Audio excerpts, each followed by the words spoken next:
Karibu mtazamaji wa Fino Media katika makala ya Simba sehemu ya 3. Mimi ni Edita Chiwaligo na hii ni Fino Media.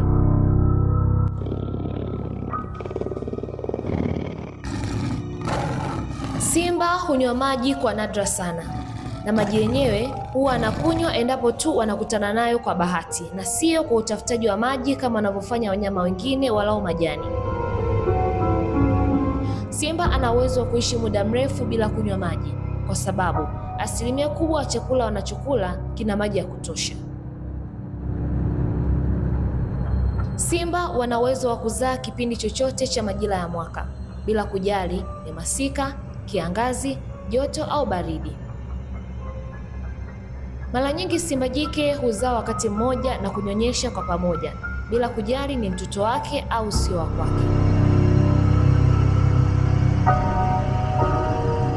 Kila simba jike kwenye kundi anayenyonyesha huweza kunyonyesha mtoto yoyote, na hivyo huwa na ushirikiano katika kulea watoto. Simba hubeba mimba kwa muda wa takriban miezi 3.5, yaani siku 110, na huzaa watoto kuanzia mtoto mmoja hadi watoto 6. Mara nyingi huwa na uzito wa kilo 1 hadi kilo 2.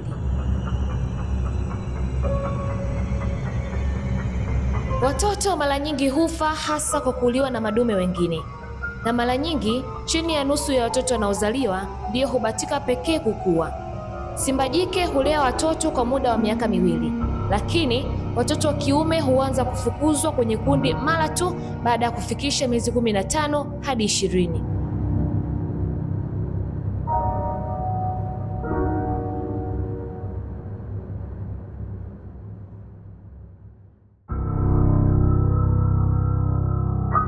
Simba dume huwa na uwezo wa kupanda majike mara tu afikishapo miaka 2.5, yaani miezi 30. Wakati huo simba jike huwa na uwezo wa kubeba mimba akiwa na miaka 2 tu, yaani miezi 24.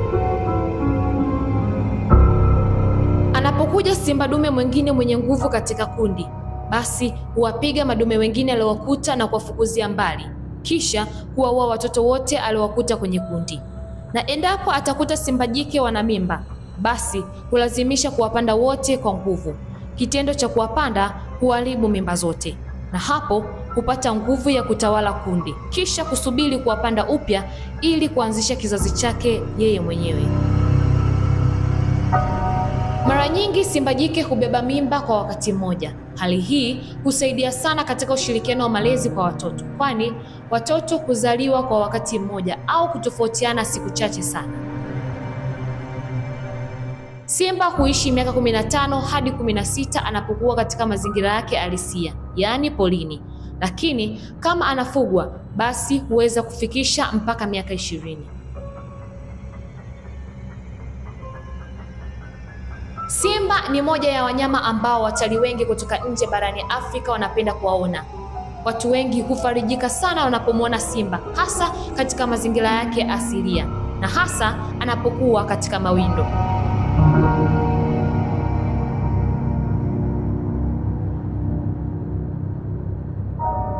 Hivyo kupitia hamasa ya watalii kutaka kuwaona simba na urahisi wa upatikanaji wa simba hapa nchini kwenye hifadhi zetu za taifa na maeneo mengine ya uhifadhi ya wanyamapori, watalii wengi hulazimika kuja hapa nchini ili kuwaona simba. Hii hupelekea taifa kuingiza fedha nyingi sana za kigeni kupitia utalii, hasa wale wenye hamasa ya kuwaona simba.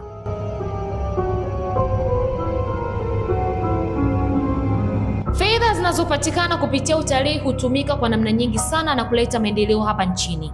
Lakini pia kuna fedha ambazo hutumika moja kwa moja kwa maendeleo ya jamii kupitia ujirani mwema, hasa kwa jamii ambazo huzunguka hifadhi za taifa.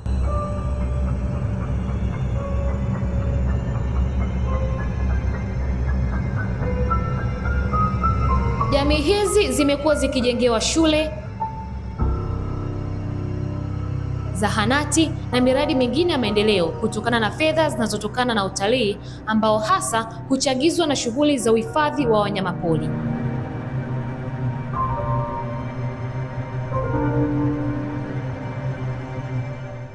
Usikose kufuatilia sehemu ya 4 ya makala hii kuhusu mnyama simba. Usisahau kusubscribe, kulike, kucomment na kushare ili uwe mtu wa kwanza kupata taarifa zetu kupitia hapa Finu Media. Mimi ni Edita Chiwaligo. Tukutane wakati mwingine.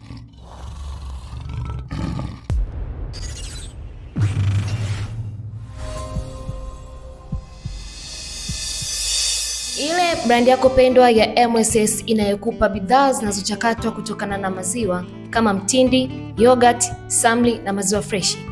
Sasa tumekuletea vitafunwa vitamu na vyenye ladha ya kipekee kutoka MSS Bakery. Vinavyotengenezwa kwa umakini na usafi wa hali ya juu, tena kwa teknolojia ya kipekee kabisa. Kwetu MSS utapata mikate size zote kulingana na uhitaji wako, lakini pia maandazi, skonsi na keki. Usiulize vitafunwa tu, uliza vitafunwa bora kutoka MSS.